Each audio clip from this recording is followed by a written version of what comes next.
మన భారతీయ సంస్కృతి ఒక్క దేశానికే పరిమితం కాలేదు. విదేశాలకు వేల సంవత్సరాల క్రితమే విస్తరించింది. కొలనైజేషన్ వాటి ఆనవాళ్లను లేకుండా చేద్దామనుకున్నా ఎక్కడో ఓ చోట ఏదో ఓ రూపంలో నాటి వైభవం తాలూకు సూచనలు బయటపడుతూనే ఉన్నాయి. ద్వీపదేశమైన ఇండోనేషియాలోనూ మన భారతీయ సంస్కృతిని ప్రతిబింబించే ఆలయాలు ఎన్నో ఉన్నాయి. వాటిలో ఒకటి కాండి సాంబిసారి. వేల సంవత్సరాల క్రితం నిర్మించిన ఈ ఆలయం గురించి ఈరోజు అనగనగాలో.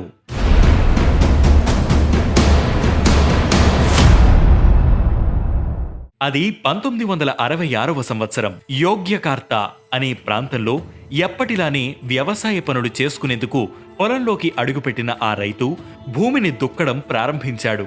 నాగలి పెట్టి దున్నడం ప్రారంభించిన కొంతసేపటికే అతడి నాగలి భూమిలో ఇరుక్కుపోయింది. ఎంత ప్రయత్నించినా అతని శ్రమ వృధా అవుతోందే తప్ప నాగలి ముందుకు కదలడం లేదు. దీంతో అక్కడ ఏముందా అని తవ్వి చూస్తే లింగాకారంలో ఉన్న ఓ శిల కనిపించింది. దీంతో ఆశ్చర్యపోయిన ఆ రైతు ఆ విషయాన్ని అధికారులకు చేరవేశాడు. అక్కడికి చేరుకున్న అధికారులు అక్కడ కింద ఏదో పురాతన విగ్రహం ఉందనుకుని తవ్వడం ప్రారంభించారు.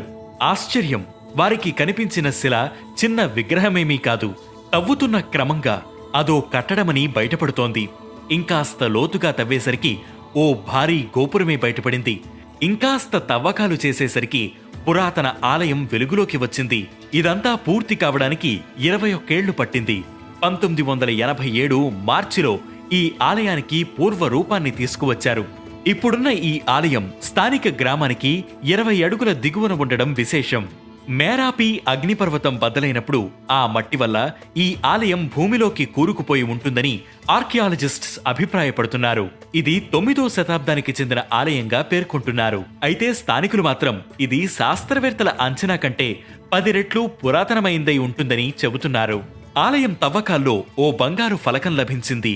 ఇందులో సంస్కృతంలో ఆం శివస్థాన అని రాసి ఉంది.